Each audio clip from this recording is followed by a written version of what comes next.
xibaar yu wér te wóor ca tàng ba abonnez-vous pour ngeen di mën di jot suñuy vidéo. dal leen ak jàmm seen chaîne bi di Buzz 221D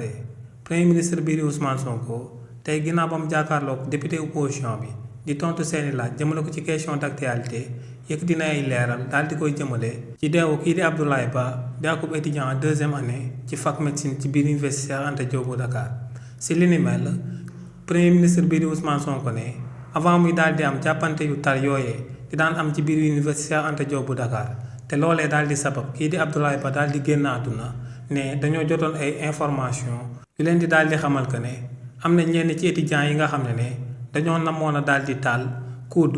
nama daal di taal bibliothèque universitaire bi waaye tamit daal di taal ay restaurant nee nag li ni mel akub kilifa bu ko jotee te daal di jël ay responsabilités te ne li ni mel moom moo sabab ginnaaw ba mu jotee xibaar boobee mu daal di koy informer ministre de l'intérieur ngir kookee tamit daal di amal lu mu waroon a daal di amal jëmale ko ci taxawaayam ba bërëb yooyee ñu bañ koo daal di taal ndax ne ñoom en tant que gouvernement mënuñoo daal di bàyyi bañ taal ay édifices yoo xam ne à coût de milliards la ba noppi ñuy taxaw di ko defaraat ne lu leer ba am nag moom mooy que ne ndogal loolee mu jëloon ngir ñu daal di aar université ngir ñu bañ koo daal di taal ne bu amaatoon suba ndogal loolee lay daal di jëlaat ne tamit lu leer ba am moom mooy que ne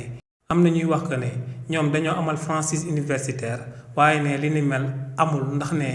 campus social foofee dañ ko considéré comme benn quartier ci Dakar ne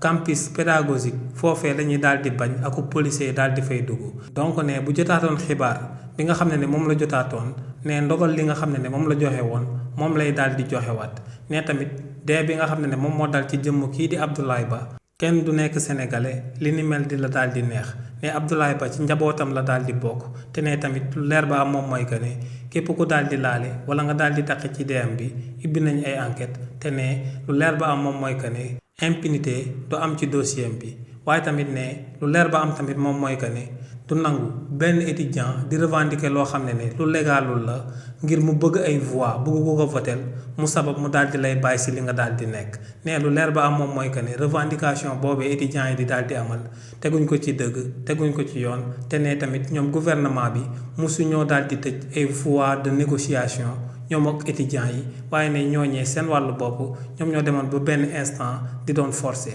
donc ne lu leer ba am moom mooy que ne lu am université bëggul woon mu daal di am waaye nag ne responsabilité bi nga xam ne moom lañ ko daal di dénk en tant que premier ministre mu daal di jotee akub xibaar boo xam ne dafa war a daal di aar askanam aar université mais du hésiter benn yoon daal di amal li ni mel.